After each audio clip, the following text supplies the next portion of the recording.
Okay. Hi, everybody. Welcome. We finally got it rolling. We're here at our pre-Kwanzaa conversation. Speaking of Kwanzaa, we have Mama Ausettua Amor Amenkum. We have Malik Bartholomew, and we have Mama Vera Warren. Is that her last name? Yes, Williams. Okay. Vera Warren-Williams. Mama Vera Warren-Williams. And together they make up the New Orleans Kwanzaa Coalition, and they are here to talk to us about Kwanzaa, how we celebrate Kwanzaa, why we celebrate Kwanzaa, and why Kwanzaa is important to the African American community, and specifically the African American community in New Orleans. So we're going to start out with a little snippet. This year, Kwanzaa is going to be broadcast virtually.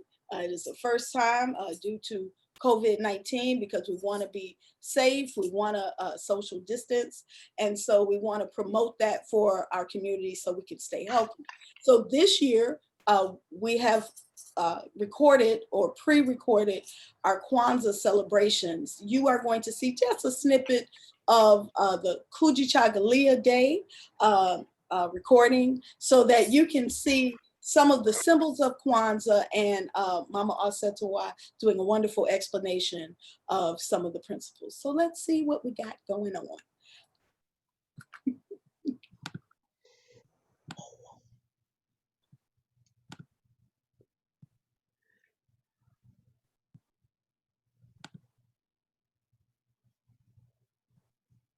Oh, shoot.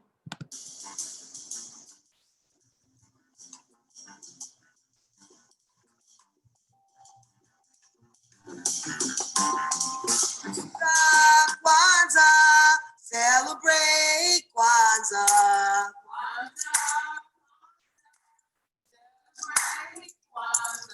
Celebrate, celebrate, celebrate Kwanzaa. Celebrate, celebrate, celebrate. Why don't you celebrate, celebrate, celebrate Kwanzaa?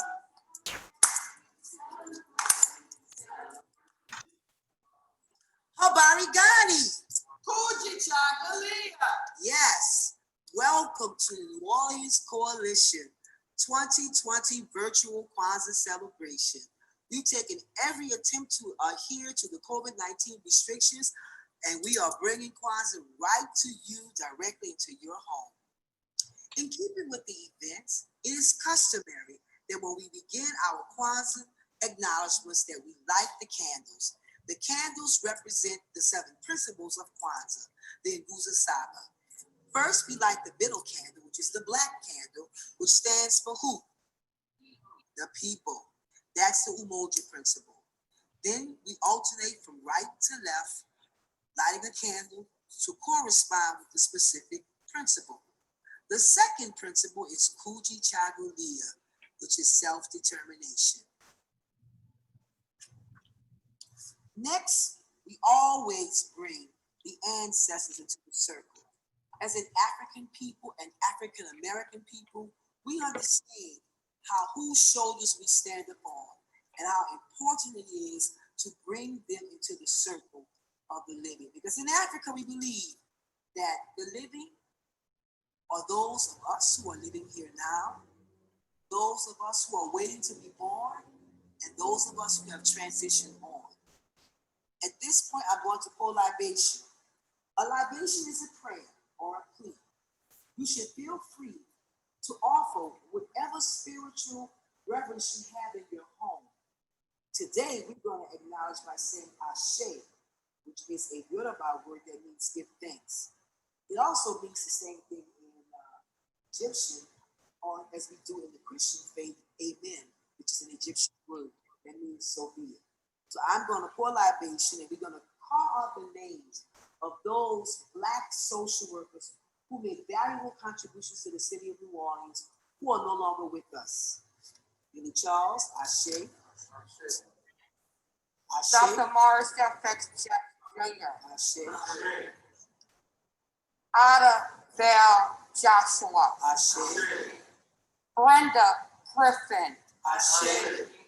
Ike Reynolds, Ashe. Sister Jeanette, Ashe. Susan Eggerson, Ashe. Evangeline Andre Darby, Ashe. Robert Reed, Ashe. and of course, I must say, Dean Millie M. Charles again. Ashe. And all those unknown social workers, whom days you may have forgotten, but the contributions will never be forgotten. We say their names, we elevate them, we will never forget. Ashe. Ashe, Ashe.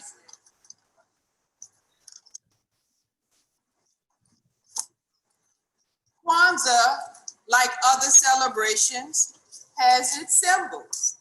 And the symbols of Kwanzaa are the mkeka, which is the straw mat, which represents the foundation for which all rests. The kinara, the candle holder, which represents our ancestors and our parent stock. The mashuba saba, which are the 7 candles, which represent the Nguza Saba, the 7 principles of Kwanzaa. We have the babunzi or the mahindi, which are the ears of corn, which represent our children and our offspring. Each child in your home should be represented by an ear of corn. If there are no children in your home, you still place an ear of corn on your Kwanzaa table to represent the potential for new life and regeneration, because each kernel on the corn is a seed, and it represents new life and the ability to grow our families and our communities. The mazao, which are the crops or the fruits of our labor, they represent our harvest and our working hard and what we reap from that hard work. Then we have the Kikombe Cha Umoja, which is the unity cup, which is used for pouring libations. And finally, and not least, are the zawadi, which are the gifts that are exchanged during Kwanzaa time. We encourage you to give gifts that are educational, that accent our history and our culture. Also gifts that are handmade, that celebrate our creativity and our artistry. We also encourage you to give services. If there's money to buy anything or any crafts to make anything, you can do services such as washing the dishes, out the trash, washing the car, taking the pets for an extra walk, looking after our elders in our community, making groceries. So there are all kinds of ways that we can do zawadi. We encourage you to be creative using the principle of Kuumba in setting up your Kwanzaa celebration in your table. If you don't have all of the items, feel free to improvise. The main is that you talk about the principle and that you celebrate and live out that principle each day. Thank you. And we are going to turn over the program.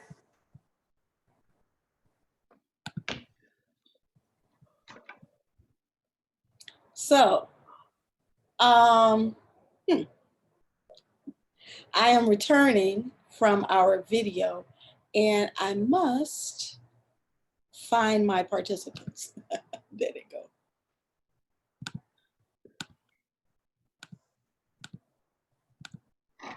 So we have, again, Mama Ausettua, Brother Malik, and Mama Vera here with us to talk about Kwanzaa. And we started with that video that gave some of the symbols of Kwanzaa. Mama Vera was explaining so eloquently all of the parts that go on the table. So I want to ask first, I have some questions for us all.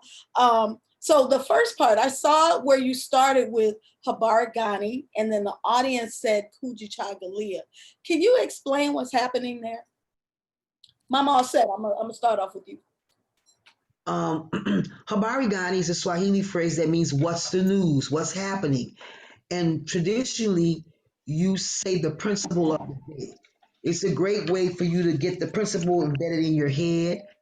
It also manifests the African tradition of call and response. So on the first day of Kwanzaa, you say Habari Gani, and the reply is Umoja. The second day, Kujichagulia, and all the way until you get to the last principle of the day. So it's a way to engage the audience from the very beginning. When I say audience, I don't necessarily mean a large gathering. It could be your family. You can ask the children. It's a great way to incorporate another language skill set and to understand and memorize and know the actual principles. Thank you for that. Now let me back up a little bit so that the people who don't know you like I know, we know who we're talking to. So can you, I'm gonna go around and call your name. And what I want you to do is just tell us who you are, what you do here in New Orleans, what you do for Kwanzaa, and maybe how long you celebrated Kwanzaa. So let's start with Malik. Malik, who are you? Yeah, who are you, Malik? Who are you? So my name is Malik Bartholomew. I'm a lifelong New Orleanian. I am a seventh generation New Orleanian. I'm a graduate of Dillard University, where I currently work at the University Library as the SS Service Manager. But I'm also probably the owner of Nola Tours and a photographer in the city. Um, I um, I was introduced to Kwanzaa as a child. However, we did not participate in any communal or big, large gatherings of Kwanzaa. So we really didn't participate in Kwanzaa like a program or a set of knowing the actual rituals of Kwanzaa. And I just started participating in the actual program of Kwanzaa a couple of years ago at the Community Book Center. Okay, Mama, I said, who are you? I am one of the founding members of the Kwanzaa Coalition. I have been celebrating Kwanzaa for over 30 years. My daughter's 37, so it's been over 30 years that we've celebrated Kwanzaa in a community. Uh, Prior to that, I celebrated Kwanzaa within Kombucha because Kombucha is a Swahili word. The Kwanzaa words utilize the Swahili language, so we learned about Kwanzaa, and I have been wholeheartedly involved and invested in it. I've been participating in the Kwanzaa in Baton Rouge for over 20 years with Nanzamo um, and the Ma'at study group out there. So Kwanzaa has been pretty much a part of my life. Plus, I've held Kwanzaa celebrations annually in my own home, where I invite the community in for a big feast, and we just come together and we commune. I am the director of Kombucha African Drum and Dance Collective. I am an adjunct professor of dance at Tulane University. I'm the co-director of the Graduates, a group of formerly incarcerated women. I'm the Big Queen of the Washita Nation. I am the major chef at Soul Sisters Creole Vegan Cuisine. I am the grandmother of Amina and the mother of Naila. So that's enough. You wear many hats. You wear Yeah. many hats. Yeah. Yeah, Mama Vera. I'm wondering, can you speak with us? Who are you, Mama Vera? Thank you. Happy holidays. I'm the founder and director of Community Book Center. And as you can see, this is a busy time of year for us. We are currently at the New Orleans Post Office, taking care, making sure that our customers get their packages on time. I've been celebrating Kwanzaa for more than 40 years Yeah. as a member of Haitiana in the Lower Ninth Ward, who was bringing the organization that brought Kwanzaa to New Orleans back in the 70s. So I was a part of that organization. and I just continued the legacy in making sure that the New Orleans community and the visitors have a place to celebrate Kwanzaa. Nice, nice. Now, me, I'm also a part of this whole program, and I am Shukrani Gray. I'm the African American Resource Collection Librarian, Equity and Inclusion Librarian. But I have too been celebrating Kwanzaa my entire life. So I'm originally from Chicago, and I'm a part of the Afrocentric community that started Kwanzaa back in the 70s. Now, I was a very little girl. My parents were a part of that movement. So Kwanzaa has been all that I've known my entire life. So I'm very excited to speak with you all about Kwanzaa because this is, an extension of my personal life. So thank you. Can you explain? Let's start with, can someone celebrate? Well, no, let's start with, people say that Kwanzaa is the Black. Kwanzaa stamp. Is that Kwanzaa stamp. Oh, Kwanzaa stamps? Yes, celebrate Kwanzaa in everything you do. So you can get your stamps, your Kwanzaa stamps at the post office. Yes, and they have two different versions. I'm here to tell you. So, Well, Mama Ausettua, can you tell us, is Kwanzaa a Black Christmas? No, it is not a Black Christmas. Although I know many people think that if you celebrate Kwanzaa, you can't celebrate Christmas. It is not designed to be a Black Christmas. Christmas focuses on gift giving and commemorating the birth of Christ. Kwanzaa is not tied into a religious phenomenon. It is tied to the political and the social elevation and liberation of Black people. So I think it is quite possible for you to celebrate Kwanzaa and celebrate Christmas, but the design is not for you to take the concepts of Christmas and apply it to Kwanzaa. This is why when Vera was given the explanation about the symbols, we don't want people to go crazy out there trying to do an elaborate Kwanzaa celebration, buying the biggest canara you could find, and you know, big gigantic ornaments. Although that's a nice thing to do. But the focus is about really connecting with your family and your community. That's why it's encouraged. You can have a Kwanzaa presentation around the dinner table.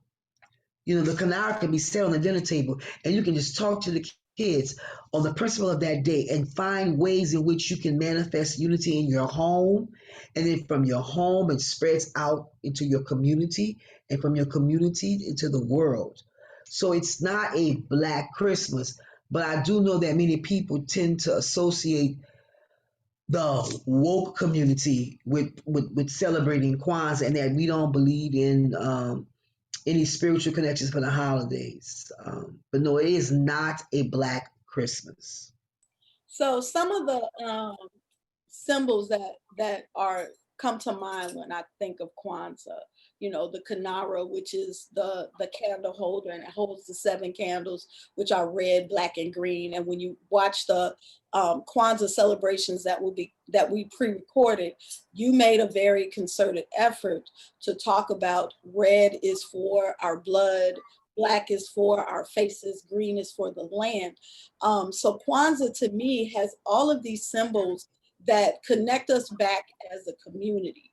We have the 7 principles, and I don't know, I'm assuming that this program will go to people who may not be at all familiar with the symbols. So the 7 principles are Umoja, which is unity, Kujichagulia, self-determination, Ujima, collective work and responsibility, Ujamaa, cooperative economics, Nia, purpose, Koumba, creativity, and Imani, faith.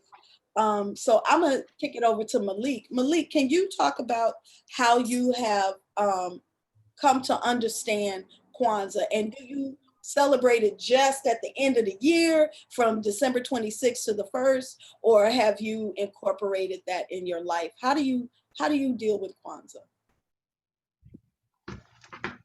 So yeah, so there's so many aspects of the principles of Kwanzaa that has been integrated in my life, whether it be community, whether it be service, whether it be supporting Black-owned businesses, and etc. I went to Blue Line Academy as a kid, and we actually recited the principles of Kwanzaa. I had no idea that those were the principles of Kwanzaa, but these were principles that Sensei Eric O'Neill at the time wanted us as kids to lift up. And even in my own home, those same principles were lifted up.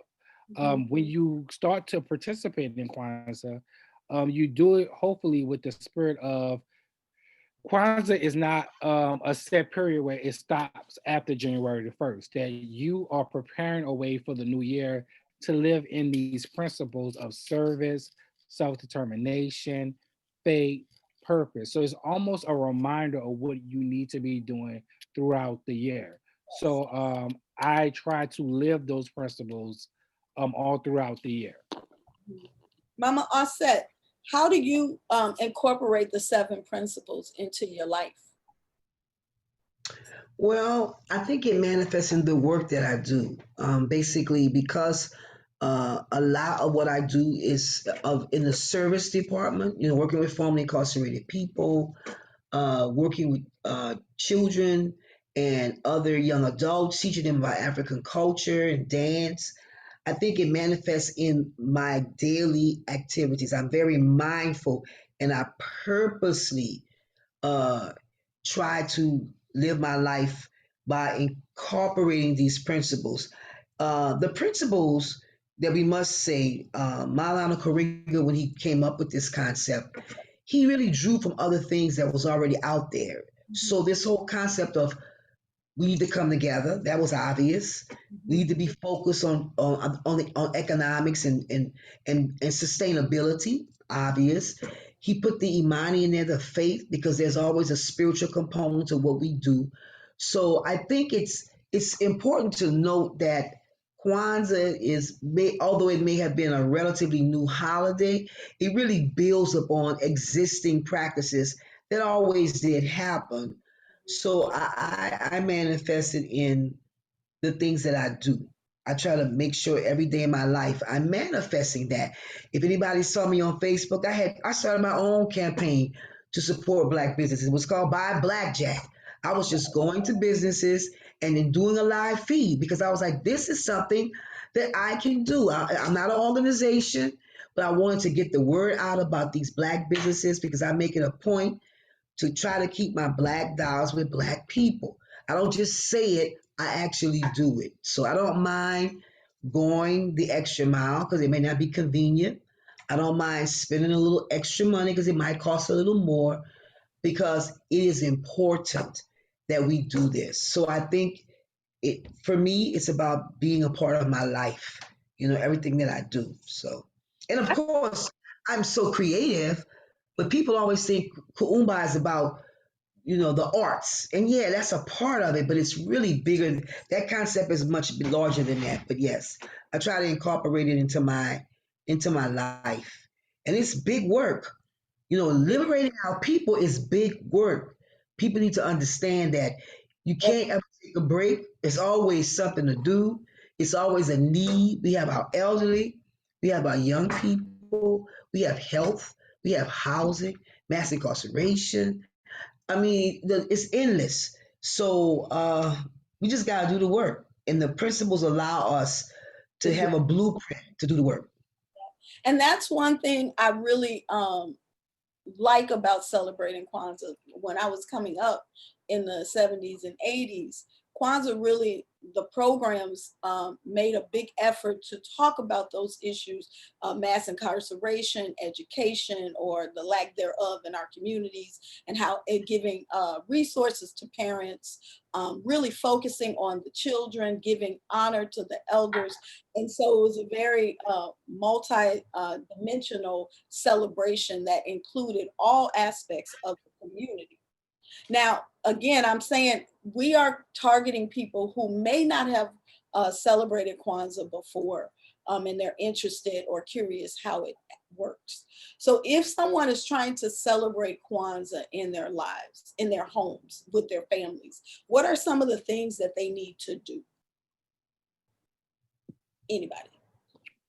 Well, I think they can connect themselves with a organization or person that are already seeking out people who are already sponsoring or putting on Kwanzaa celebrations in their community. One of the greatest things about New Orleans is that you have so many churches, and you have Christian Unity, you have the Mosque, you have St. Peter Claver, you have Nola Toys and Studio B. We start putting on a Kwanzaa program a couple of years ago.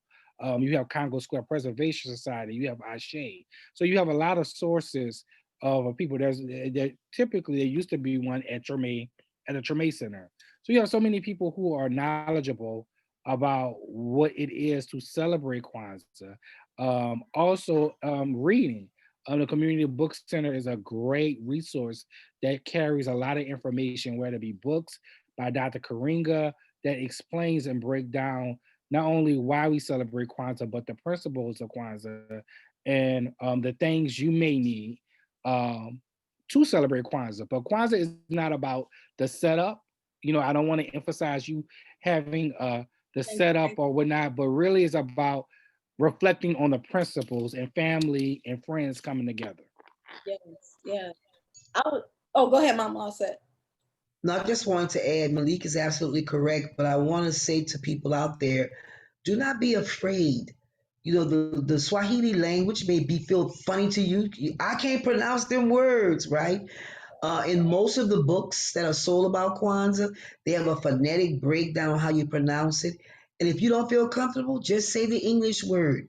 Unity, self-determination. You know, you don't have to feel like a fish out of water because you can't pronounce the words, you know. Um, but basically, it's about having the courage to do this small thing to assist and elevate your family about all of the things that affect us in our lives and your community. Because many families, you know, the days are over where people are sitting down at the dinner table and having a meal together. People don't even do that anymore. So you can only imagine there's no time carved out. But I have to say, with the COVID-19, this may be the time for families to think about, maybe I'll try Kwanzaa. You can still do your Christmas because Kwanzaa is 7 days. You have 7 days to do this. Now, if you're really courageous, go for every day. Maybe you don't do it the same way every day, but you at least are mindful about the principle. But you gotta find at least one of those days to actually deal with the Kwanzaa. But I would say have courage. Just have the courage and the guts just to do it, you know? Yeah. And if you need some information, Community Book Center, they sell the Kwanzaa kits. Your basic stuff is the canara and the candles. That's your basic. If you don't have anything else, if you have that, you're good. Hanukkah has their candles. You know, we have our candles. We wasn't trying to copy off of Hanukkah. Right. That's the way it went, you know. So Well, yeah, just have. I will jump in and say a couple of things. You said that every year you have, you know, a day that you host at your house, right? And one thing I really enjoyed coming up as a kid in Kwanzaa is being able to have that time with my family, because each night we would at least light the candle together for that principle. So I don't know if it said it in the video, but when you light the candle, you start with the black candle and then you alternate each candle each night, so that you're talking about and honoring this principle within your life. And I can remember as a child, you know, my parents would say, well, how does this principle manifest in your life? What does this mean to you? And little 8-year-old me would be like, well, unity means we all work together, you know, with our friends. And you know, I would give the 8-year-old version, but I'd also hear my parents sharing the adult version of what unity meant for our family, what unity meant in the community. And it was a way to learn about, you know, living within our community and living these principles. every day just for, and it only takes like 5 minutes. So those that's one thing. I wanted to also say, if you are here in New Orleans, one reason why I wanted Mama Vera here is to talk about Community Book Center as a resource, not only for the Kwanzaa kit, where you can get all the pieces of the Kwanzaa setup if you want to jump out there. Like Mama Ausettua said, you don't have to have everything. If you, I've seen people who just had in the glass candle that they might get from the dollar store, so that they can light the principle on that day. But if you wanted to get the Kanara and the red, black, and green candles and the mat, you could go to Community Book Center and get all of that stuff. But you can also go to Community Book Center and know that, well, before COVID, there would be a Kwanzaa celebration. There would be a Kwanzaa celebration one of the days at Ashe Community. There would be a Kwanzaa celebration at Congress Square. So it was a way to highlight important resources in the community and give us spaces to gather together and really one another. And I'm here. Am my audio? Yeah, we can hear you. We hear you, Mama. We can't see you. We can't see you. Can you You have me disabled, that's why. let's see. I'm putting you back on. I was trying to turn you off while you was moving. I understand. All right, you back on. I don't see her video. It's coming. Okay, here I go. Okay. Hi, I'm here. I just wanted to say that, as you did say, Community Book Center has been and continues to be a resource for the community, particularly around Kwanzaa and Kwanzaa supplies. As has been mentioned earlier, it's not necessary that you have everything, but if you are interested in investing in a Kwanzaa set, we do have Kwanzaa sets, which include the Kanara, the candle holders, the mats, the unity cup. And while supplies last, we do have some of the vibunzi or the mahindi, which are the ears of corn for that represent the children. And even if you don't have those ornamental ears of corn, you could have regular ears of corn. The principle behind that is that each kernel, each seed, as was said before, represents a seed for regeneration. So we encourage people to come by. And I think the other thing is, in terms of the effects that COVID-19 has had on Kwanzaa and other community events, it has, in essence, forced us to go inside, to be more about family. And when we were having public Kwanzaa events, we always still encourage people to celebrate Kwanzaa in their own homes, have these discussions with the community, because everything really begins in the home and then it emanates out. So we're just hoping that, you know, people will tune in and join in and share Kwanzaa. It's something that we can be proud of, to share with our friends and our family.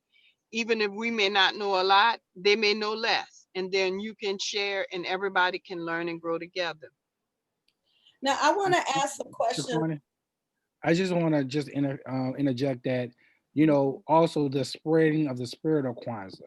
So there would not be a Kwanzaa celebration at Studio B if it wasn't for Community Book Center and Mama Vera and Mama Jennifer, you know, encouraging me to get involved, to learn more, and to not only participate, but to take a lead in acknowledging and making sure that I was aware of how to put on Kwanzaa. So like directly, there would not be a Kwanzaa celebration. And B Mike is so supportive way. He wanted to allow that space to be open for a Kwanzaa celebration, but we're definitely been trained and taught by Ms. Vera Warren-Williams, and we are definitely indebted to her for encouraging us to continue with this tradition and push it forward. Well, thank you for that, because I was about to switch over. I was going to transition into like using Kwanzaa and how Kwanzaa is used to build character in our young people, but also as a tool for community building. And so you just said a mouthful, because you said that they kind of trained you up into, you know, spreading Kwanzaa with a younger generation, passing on the legacy, but also in creating a whole new organization. So I'm gonna let y'all talk about how Kwanzaa in New Orleans has helped to be a catalyst for growing up younger people, or maybe connecting a community and building up the community here in New Orleans. How has that happened? Go ahead, Mama Ausettua. Well, I really wish my daughter and her friends was here, because they can tell you they looked so forward to Kwanzaa, because that was the time they could meet up with all their friends and be in a safe space. I could bring my child to Kwanzaa and not be concerned if somebody was going to snatch it, she was going to run away. They loved it. The community Kwanzaa that we had, and I don't want to be in love with the memory. I'm very excited about what the future holds. And I am really glad that Malik decided to step up, because, Mama Vera and myself was a part of the original Kwanzaa Coalition, and we worked tirelessly. And it was hard work. And we kind of got burnt out for a minute. So we were looking for young people to come in and step up and do it. And they're doing it in their way, and as the older generation, we must be mindful to not be so critical about what they put together, because there's always that battle between traditional and innovation. In order for anything to survive, you have to be open for people making it their own, and evolving and growing. But if my daughter was here, she would be the best person to respond to that. They absolutely loved it. It was an opportunity for them not just to socialize, but they were always participating. They were either performing, they were either working, selling food, or helping to assist vendors. They were participating in the ceremony. Um, it was quite something that I didn't have to force her. And because we went every night, if you're on the coalition, you got to go every night. And Malik, we had the we had the Kwanzaa community celebration at Treme, but we also put out a calendar that covered all the other Kwanzaa celebrations, because there was always several going on concurrently. We just had the big one at Treme because we felt that the city needed to have a citywide Kwanzaa. And at the time, the mayor supported our endeavor, and they gave us funds along with the Jazz Fest Foundation. So we had the funding to get the supplies, the fruits, and that kinds of things. So it's never been a monopoly of the Kwanzaa Coalition to hold the main Kwanzaa celebration. It was always encouraged that other organizations would do theirs, and we showed our support by scheduling their event on the big calendar. So the community had choices. They could say, "Oh, I want to go to this one, or I want to go to that one, or whatever." Um, I so think it's also important to us to mention that the the community invested in Kwanzaa themselves, because each organization that sponsored a night of Kwanzaa also contribute financially right, to the coalition, which helped us to be able to produce the calendars and do the printing right. and all of that way before social media, and to be able to pay the artists and people that designed and did the flyers. So we got sponsorships from outside, but we also took care of our own business. Right. And that goes back to how we are living the principles of Kwanzaa, because that's Exactly. cooperative economics right there. Everybody putting in a little piece of money so that we can Exactly. have production. Man, that's beautiful. How has and I guess this will be a Mama Vera, Mama Ausettua thing, because you all were kind of in the historical sense planning Kwanzaa, and you've seen how it has grown, and then maybe it has fallen off, and maybe it's growing again. And now we have COVID. So how have you, like, if you were to describe how Kwanzaa has changed over the years. How would you describe that? Well, it's Well, Vera. well, I think that Kwanzaa has evolved in different ways. I think that pre-Katrina, the idea of having a centralized location for Kwanzaa where all events or the primary events were held in the same place was so that people would know, they didn't have to guess where things were. So that was good. Again, post, but we also supported other organizations that wanted to do events, be it on the West Bank or in Baton Rouge, you know, wherever it was, we area wise, we supported it by listing them on the calendars. I think that as Mama Ausettua said earlier, when the primary responsibility of producing something of this magnitude falls on a few people, it's reflected because you have a sort of burnout. So we have been trying to recruit younger people and other people just to take part of the responsibility on. So and I think that with COVID, well, we're just learning as we go along. As you can see right now, the fact that we have to do this via Zoom, and the limitations of technical difficulty and all kinds of just moving around, it affects our ability to do, but that doesn't stop us. That's the Kujichagulia. That's the self-determination. We're gonna make sure that it happens regardless. It may not be a Hollywood production, but I must say that we have put our best effort forward with limited resources to make it happen. And that's what Kwanzaa and the Nguza Saba is. It's just a community commitment. And you're not asking, what is somebody else doing? But rather you're saying, what is it that I can do in order to facilitate it? So I appreciate having the opportunity to work with you all this Kwanzaa, and we definitely want to invite others to join in. And again, we always say it, as soon as we can start planning for next year, the better it is. But you know, life happens. So We get burnt out. We be like, I'm tired. And then next thing you know, So one thing, what I did notice, just this is from I'm an inside outsider or outside insider. I'm not sure how to put it, but You inside. thank you, Malik. Thank you. Watching the organizations come together Sunday when we were recording, and seeing so many different pieces of the community who they didn't all look the same. They had different philosophies. Some people were all Africaned out. Some people were coming as a professional group. There were so many different representations of Black life in New Orleans, and without any kind of fanfare, everybody came in and did their piece. Everybody worked together where the holes were. They worked to fill them up.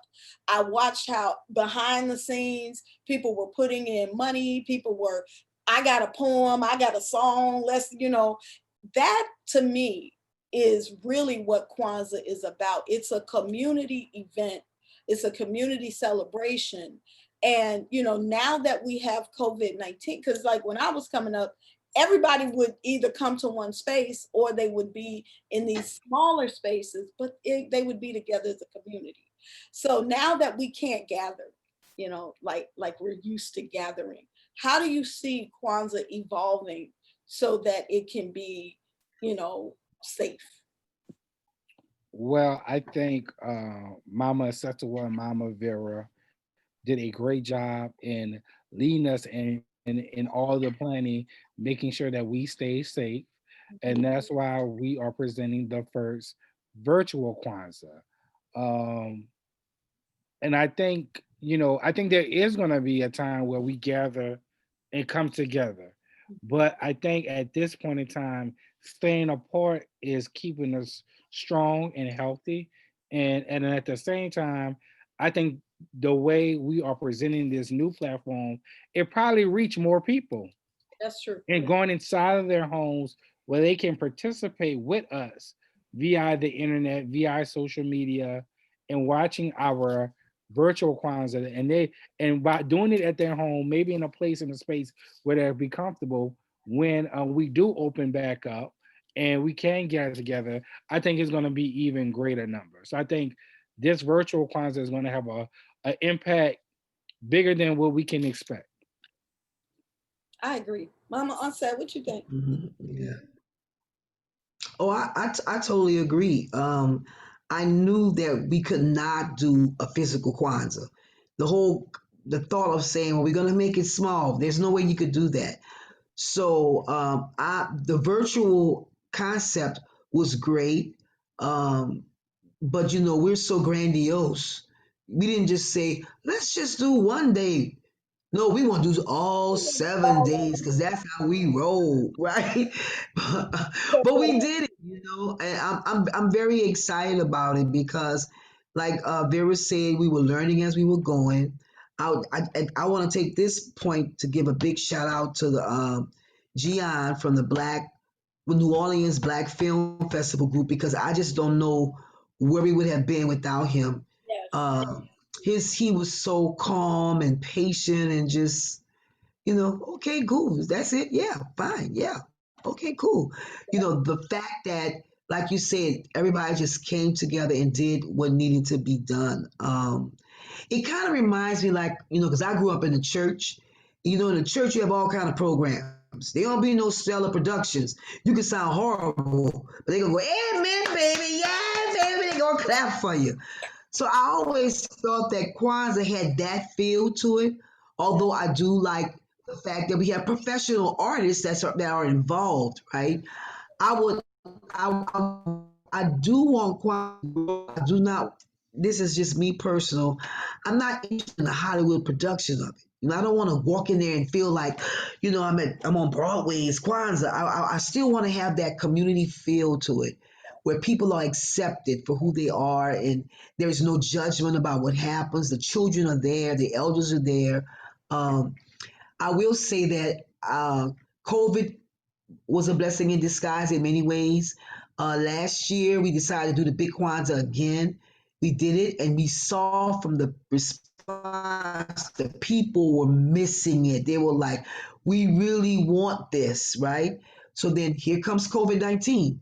So it's giving us already thinking about next year, about things that we need to do in advance to make this thing, happen. So I guess I'll be Kwanzaa until I leave the earth. It's just one of those things that we do because I'm about community building.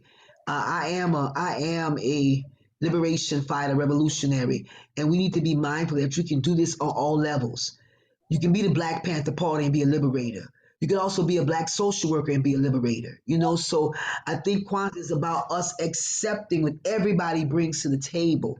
We ended it. Somebody asked me, well, why did you end it with a church group money? I said, why not?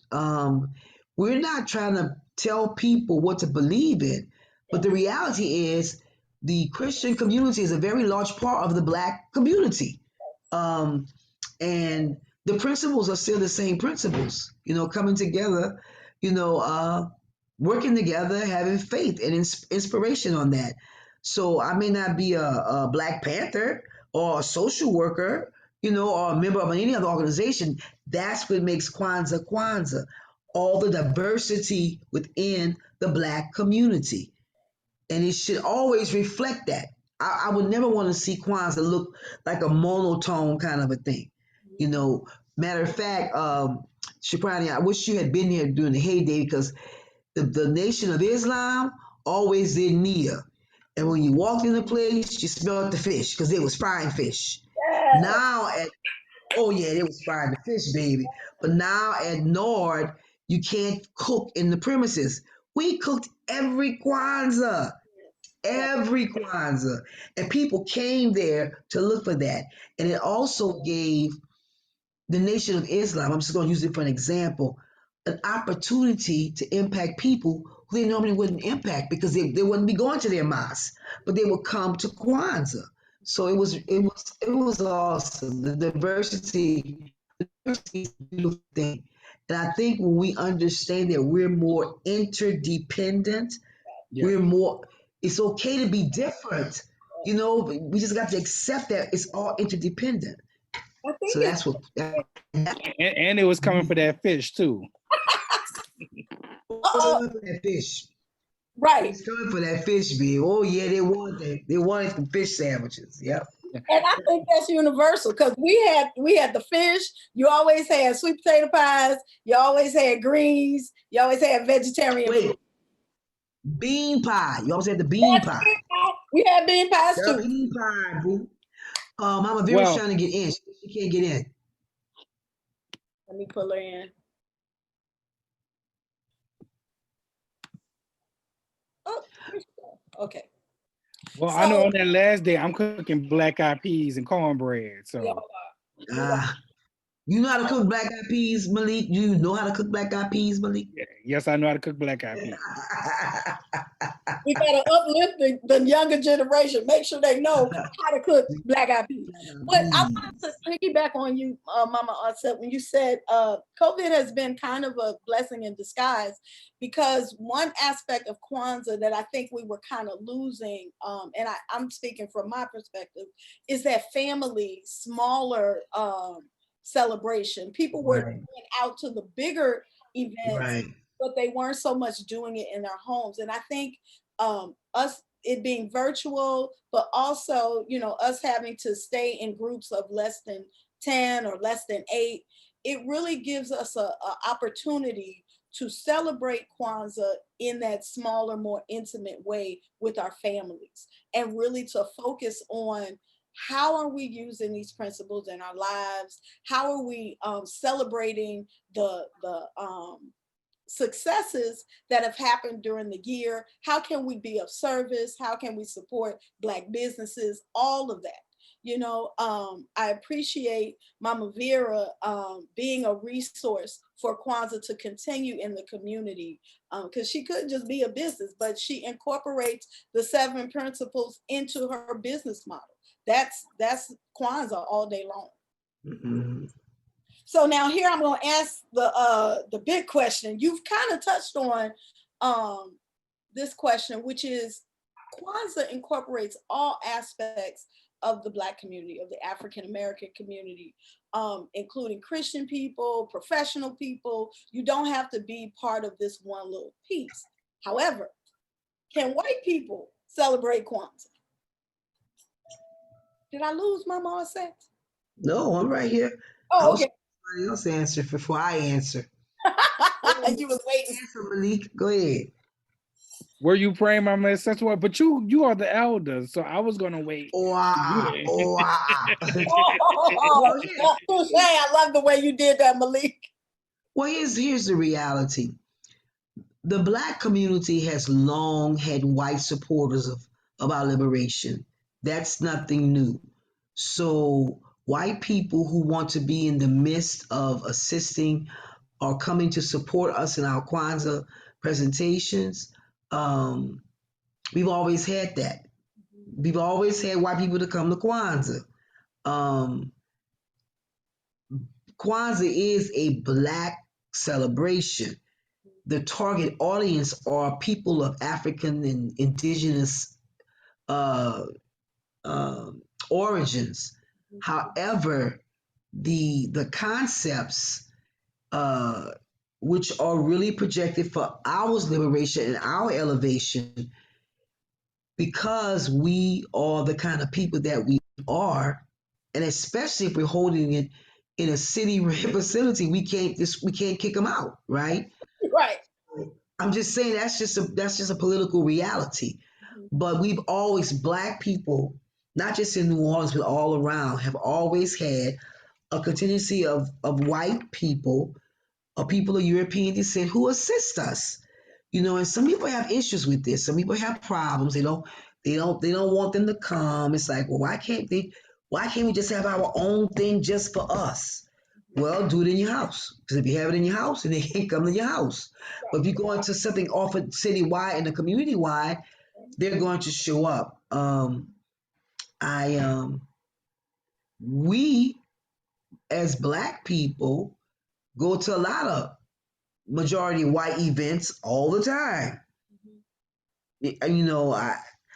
And many times you don't even feel uncomfortable. So I would just say that yes, they can come.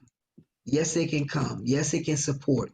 Many times I've seen white people come and they go to every vendor because they believe in the concepts of Kwanzaa and they spend their money with those vendors. They sit down and they enjoy the presentation. And if they're brave enough to sit through it, Right. It's a very Black space. It's a very Black space. Yeah. But I wanted to add something to that. I wanted to just also in remembrance of Brother Craig Campbell, who is now, who took on the initiative of organizing and doing Kwanzaa, who passed away this year. Had Craig and his mother not be allowed to attend Kwanzaa, Craig would not have been able to connect with his African roots. He would not have developed to be the master drummer that he was and dancer. Correct. So we have to understand that we have children in our community that have white and Black parents. And so it's inclusive. It's not exclusive. Even though, like I said, we celebrate our culture and our heritage, it's important, especially at Community Book Center, is that it's open for everybody to understand. Because I feel like if you understand the true history and culture, then it helps you not to be ignorant and to be biased and be hopefully not to be prejudiced.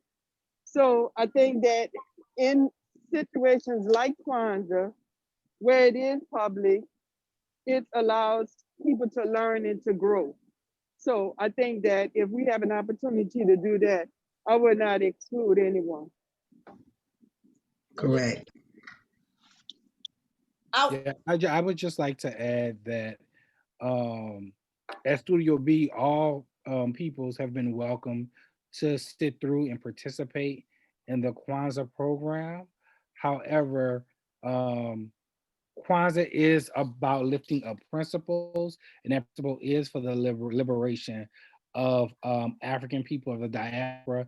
And as we see, whether it be William Mildo Hall, who is an African scholar, who is not a black woman, or even John Brown, we do have allies of people who have picked up the liberation struggle and who fight alongside us for the liberation of African people and the dismantling of systems that is not productive, not just for Black people, but for white people as well. Because these systems are not just.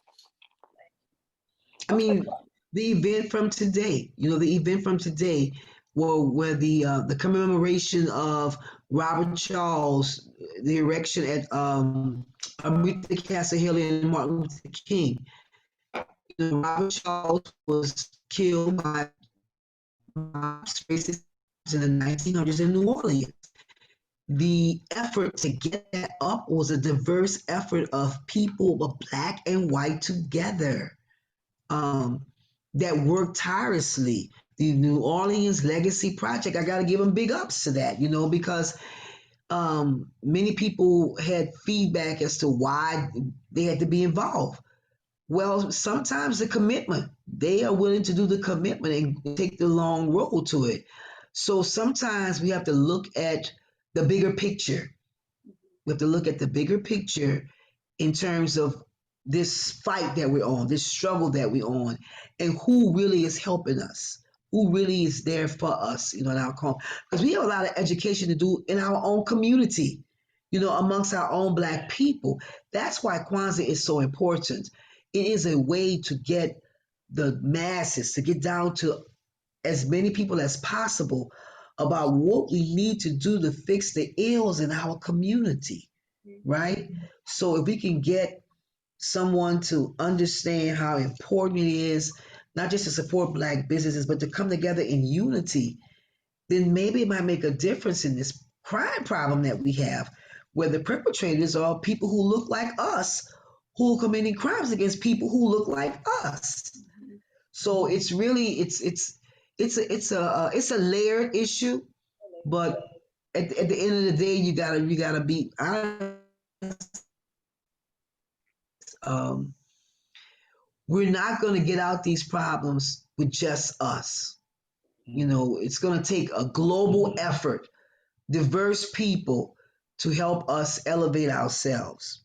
So I that was an excellent point, Vera, about Craig, because there's so many Craigs out there who are children of biracial children, and if you want them to participate, then their parents got to bring them. So, Yes. amen. I think it's important that we are emphasizing that Kwanzaa, especially knowing its history and why it was created in the first place, it was a way for us to express and connect to our own cultural roots in a concerted effort to build up our communities. So I think as long as we keep that as the focus, we can have allies, we can have people who support and who attend Kwanzaa events, just as long as the principles are the center and community upliftment is the goal. So with that being said, I'm going to wrap up. I'm going to ask you all to just say one inspirational thing to a new person who is watching this event and who wants to celebrate Kwanzaa. What would you say to them? And then I'm going to end with a list of the events and who will be participating. And if I'll ask you all to work with me as I go through this list. And then we're going to talk about the sponsors for Kwanzaa. So Malik, right, we want to thank the people, no, really, who helped us to make this a thing, especially this virtual jump. That was a big deal. So Malik, what would you tell somebody trying to celebrate Kwanzaa? I would just tell them to do it. I would tell them to definitely tune in on December 26th for the virtual Kwanzaa celebration, sponsored by the Greater New Orleans Kwanzaa Coalition. I would tell them to just seek out information and be ready to just celebrate the principles of Kwanzaa with family, friends, and loved ones in a safe and physically distant way. So yeah. Mama Vera, are you still there? Okay, Mama Ausettua. Yeah, I'm here. Mama Vera, what would you say to someone who is celebrating Kwanzaa for the first time? Habari Gani. I would say welcome. I would encourage them to relax and enjoy, to be open, to learn, to spread it. Each one teach one. Whatever they learn, bring it and share with someone. Bring it and share with their family. Bring it and share with their community. Bring it and share with their school. And as you all were talking earlier, I just wanted to say also that it's important to help young people learn how they practice and can practice the principles at school and play. The fact that there may be a new person in school that feels isolated. You can invite them to be with you. Introduce yourself. If there's some division or whatever in the classroom, you can serve as a unifying force in there. You know right from wrong. So those are ways that we practice the Unguzasaba, to make sure that you're doing the best that you can in your schoolwork and in your lesson. That's being on point with Kwanzaa. You know, some people who come from cultural backgrounds or who embrace the culture, is, you know, young people, they sometimes feel ostracized, you know, because they may look different or, you know, be different. Well, that's self-determination. They're finding yourself, naming yourself, and speaking for yourself. You know, collective work. Everybody in the classroom. Simple. Teamwork make the dream work. You know, young people have a lot of money. They have a lot of access to money. Being conscious early on to support the businesses in your community that are supporting you. Not only that, being entrepreneurs yourself. Yes. You know, starting your own small businesses, identifying what talent or skills that you have, and begin to start a business or a service based upon your talent and your skills. You know, Kaumba, creativity. As we said, it is the arts and everything, but it's also creative problem solving. Yes. Being on your purpose, knowing what it is that you were designed to do and be about it. I mean, that could be anywhere from I'm watching young people making decisions about helping their communities, from toy drives to food banks all across. That's their purpose. You know, Right. it's not too young to start doing that, living on your purpose. And of course, the faith, having faith not only in yourself, in the creator, but your family, in your community. And we have to be there for them and teach them and encourage them that they're on the right path and that we have their back. So I just think that, you know, if we're going to have the kind of Kwanzaa coalition that we need and want and that we've been looking for, we're going to have to continue to prop up our young people so that they can know that they can do it and that we're dependent upon them to do it. Thank you for that, Mama Vera. You incorporated all the Yeah. principles and how to live it in your life. That was wonderful. Mama Ausettua. Yes. Well, I echo what Vera said. I think she really said it all. And I just would encourage people to continue to walk in your destiny. You know, embracing Kwanzaa is another step in you elevating yourself, your personal self, yourself in your family, yourself in your community. And you should um, eagerly embrace the opportunity to grow. That's what I would suggest them to do. I don't want them to feel like it's foreign, um, because it's an African American celebration. I don't want them to feel uncomfortable because they don't have African attire, if they don't have an African name, if they don't know how to play a drum, they don't do African dance. None of that is a requirement. Just bring your Black self to the table. That's all you need. That's all you need. That's all you need. This year, the table is virtual. So if you are interested in watching the virtual Kwanzaas, you can go to the African American Resource Collection of New Orleans Public Library Facebook page. You can go to the New Orleans Kwanzaa Coalition's Facebook page. It was brought to me today that some people are not able to get to YouTube. Some people are not able to get to Facebook, especially our older generation. And we are trying to be inclusive because, like we said, Kwanzaa, it has always been multi-generational. So I am going to try to include this as a link on the New Orleans Public Library events page so that people can just click on it and maybe be taken to one of the sites. So that's a new option that is not solid yet, but I'm going to try to do that so that we can be more inclusive of people who are not savvy with social media. We will be broadcasting at 7 o'clock, right, on our media pages. And so I'm going to go through the list. On December 26th, which is Umoja, we will have Kulu and the Umoja, what is their whole name? Committee, Umoja Committee. The Umoja Committee.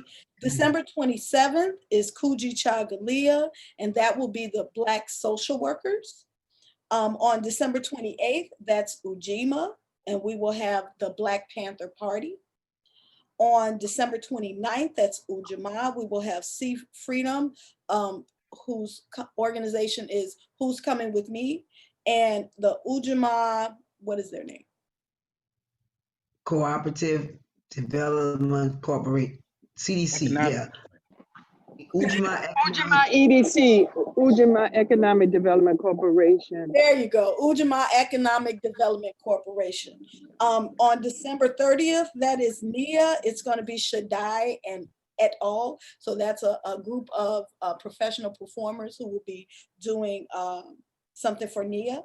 December 31st is Kuumba, which was brought to us by Studio B. And then January 1st is Imani, and we will have the Christian Unity Church. And then we also have 2 events that are actual face-to-face events. They are social distance, they are outdoors. We ask that you wear red, black, and green, and that you also wear your mask. You can also wear African attire, or you can just come as you are, but you gotta have your mask. On Ujima, which is December 29th at 7 p.m., we will be doing the Ujima night bike ride, and that is brought to us with Get Up and Ride Nola and the New Orleans Public Library African American Resource Collection. And then on Imani, at what time, Mama Auset? I pushed the time to 11. Okay. Because if it's cold, I want it to be closer to where it's warmer for people to come out. So I pushed it to 11 o'clock. So at We're 11 gonna meet at the New Orleans. Yes. Meet at Noma, right?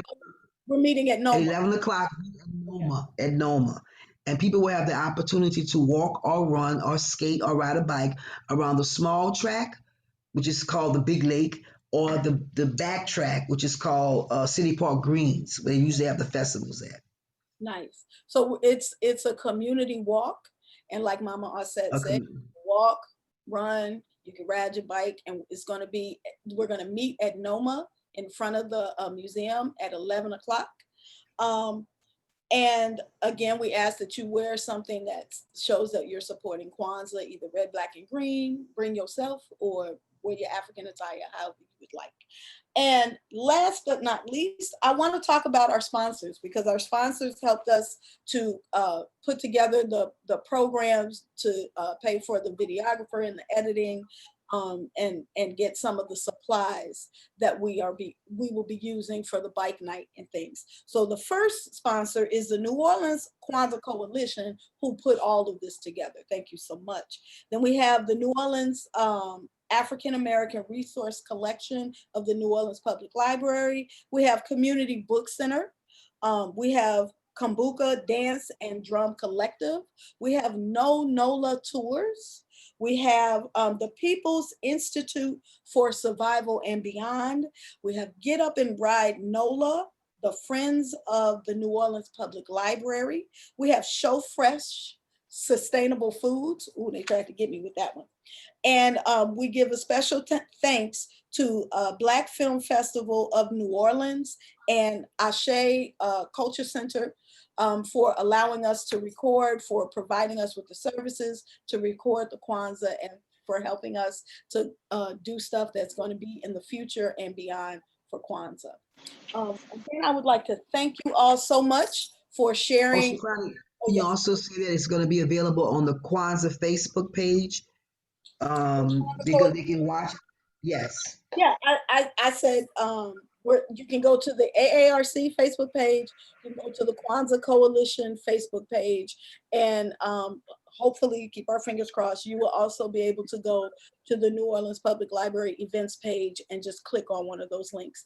And Shukrani, we can talk about it off the meeting, but let's see if there's possible, if y'all have an electronic screen, maybe y'all can show it sure day in the library on the day. So you say that some people don't have access Right. to computers. Nice. Oh, okay. Yeah, well, we'll see. The problem is, again, the number of people that we can have at one time. So we keep running into we can't gather due to COVID-19. Yeah. So we're going to figure out ways to make it more, even more accessible to people who may not be tech savvy or may not have access to social media. Do we have a YouTube option? We will have a YouTube option for the Okay. New Orleans Kwanzaa Coalition. Okay, so you have 3 ways that you can celebrate Kwanzaa virtually this year. You can go to the New Orleans Kwanzaa Coalition Facebook page at 7 p.m. on each day of Kwanzaa, beginning December 26th, all the way to January 1st. You can also go to the African American Resource Collection Facebook page. And third, you'll be able to go to the New Orleans Kwanzaa Coalition's YouTube page. That means also that you can watch these events all throughout the year. You can share them with your friends. Please post them on your own social media pages. Share them with your friends. Get the word out that we are still celebrating Kwanzaa, and it is still available for anyone who wants to celebrate in 2020 and beyond. So thank you, Mama Ausettua. Thank you, Mama Vera. Thank you, Malik. This has been a wonderful experience, and we will see you again. All right. Bye. He says, come together now. It's Kwanzaa time. Harambe. Harambe. Peace.